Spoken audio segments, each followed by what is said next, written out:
Thanks for stopping by the Unconventional Homestead. I'm Jenny, and this video is part of the collaboration that Janet is putting on at Janet Homestead Where You Are for Feast in a Jar 23. That's hashtag Feast in a Jar 23.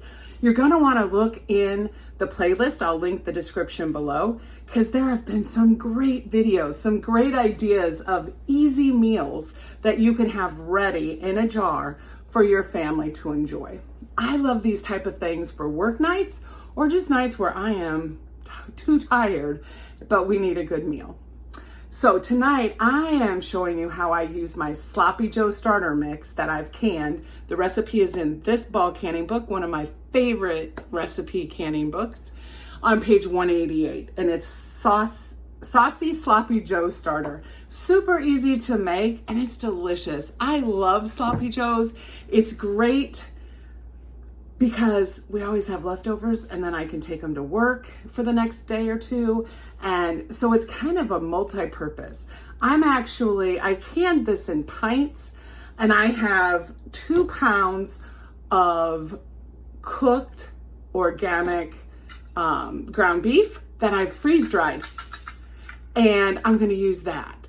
So I have 2 pints of sauce and 2 pounds of ground beef. Now I brought down,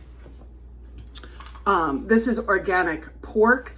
I always label everything and I make sure that I put if it's raw or cooked, if I freeze dry it or dehydrate it, because that's important to know. If you're gonna have to take it out and cook it or if it's already cooked. So like when I do eggs in the freeze dryer, I put raw. I've only done raw. And I thought about that today is I need to do some cooked.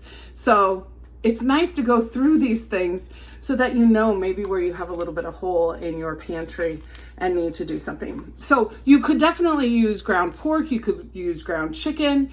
You could even use a shredded pork, shredded chicken, or shredded pork. Anything will work. It'll just have that flavor of a Sloppy Joe. Anthony and I are on a low carb diet, and so we don't eat bread, but we serve this over cauliflower rice. Sometimes I just eat it in a pepper or I just eat it plain. So come follow me, and this is gonna be amazing and quick. So I'm gonna start off with our pan on a medium high. Oh, that was a good seal. I guess I should put it down just a little bit lower for you to be able to see this. And oh, it smells so good. It's like summer canned in a jar.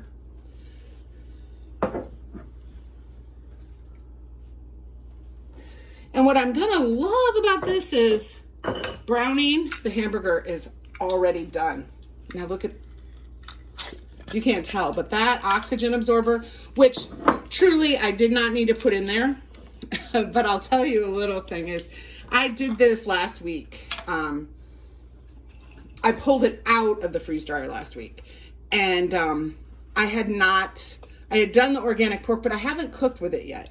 But I was like, there's always a little bit of fat in meat. And so I thought, so this is a low moisture oxygen absorber, but it's wonderful because it's sealed from pulling the oxygen out. It sealed the jar itself. Now, I do believe I'm gonna have to add some water to this, but the one thing I've learned by watching other videos is I don't wanna put too much water in there. So I'm gonna just see how this reconstitutes without it. And we can always add water. So in the comments below, let me know, like, what quick meals do you like to make when either it's after work, after a long day on your homestead, long day in your garden, or just you're tired and don't want to make anything. Okay, I am going to start with about a half a cup. I do feel I'm going to need more.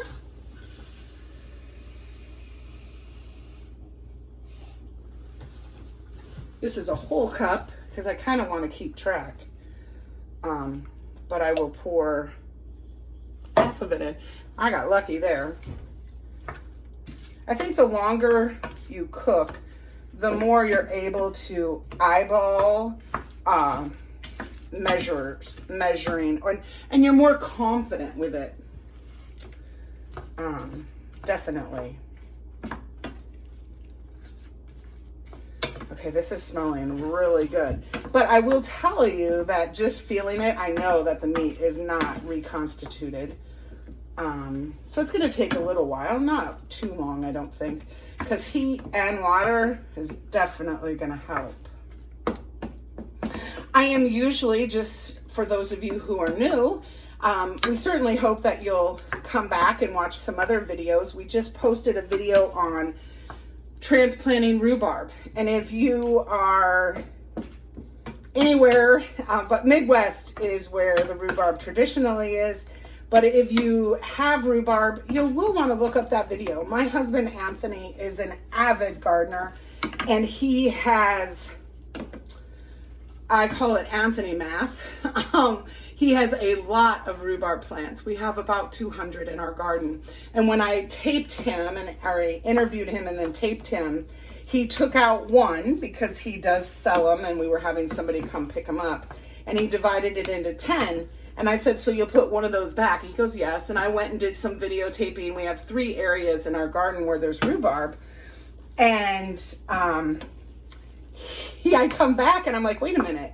And he had planted 3 back. So he was trying to tell me he had 200, but I'm like, no, that is, you took one out and you actually made it 3. So we just gained 2. So yeah. Anyway, but if you have rhubarb in your garden and it's not doing very well, you will want to watch that. Anthony's Rhubarb Flourishes. We get lots of rhubarb every year. I'm excited because this is April of 2023. It's the earliest we've ever had rhubarb in our garden, and we go over that in that video. But we have 2 bake sales coming up in our town, and I will be able to do rhubarb pie, and I'm so excited. That'll generate a lot of money for our church. And we have an organization called Blessing Boutique here that does a lot of good for our community. And my mom has a blessing box, and sometime we will have to video that because it's awesome. But it's at the end of her driveway, and she and lots of other people put food in there. And the Blessing Boutique actually supports that as well. They help pay for some food every month at the grocery store so people can have meat, eggs, bread, milk, that type of thing, which is awesome. So I will be baking pies for both of those with the rhubarb. So just on a side note, if you have rhubarb, I think that would be a good video for you to watch. But this is amazing. I can tell it's already getting hydrated. It looks like ground beef I just browned up. And that was half a cup of water for 2 pounds with the Sloppy Joe mix. That was obviously helped reconstitute it as well. But I'll tell you what, it feels really good. I'm going to let it just heat through, and then I'll come back and taste it. But I would encourage you to have some of these meals in your pantry shelf. So going back up on that thought is, I would encourage you to definitely have some jars of convenience foods that are pre-cooked on your pantry shelf that you've made. So you know what ingredients are in there, you know you like them. It's wonderful. So this is done, and I'll tell you from start to finish, it's not even been 10 minutes. And it's done. I did taste it because I didn't want to get an icky face on camera because I've never had reconstituted freeze-dried meat before. In full disclosure, I'm very honest, I do not like canned ground beef. I have some downstairs that I actually canned Sloppy Joes, and I didn't like the texture. I can't tell that this is preserved meat. It's awesome. So,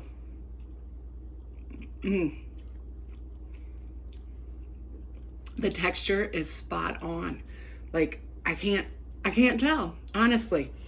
So I also, probably 4 or 5 months ago, freeze dried this sloppy joe with ground beef as a meal, and I freeze dried it. This makes me so happy because I haven't reconstituted it to try it. I'm just like, you know, if I ever needed to get into my long-term food storage, I know that I can tell my brain I like sloppy joes, because I do like sloppy joes. So, but here's the thing, I like it. So this is awesome. So I encourage you to make some, can some things. If you're an ingredient canner like me, can them separate, because then I'm gonna try this on some shredded chicken. I think sloppy joes on shredded chicken would be really good. I like the flavor. So I hope that you'll stop back. And again, make sure you check out the playlist for Feast in a Jar 23, hashtag Feast in a Jar 23. And also Janet is going to be having a prize giveaway on Saturday, March 6th. So make sure that you comment on everyone's video. There's great content. I am so happy to be a part of this collaboration. There are some great content creators and some great ideas. So stop and check everybody else out, and I hope to see you back here again. But until next time, make sure you're preserving your food.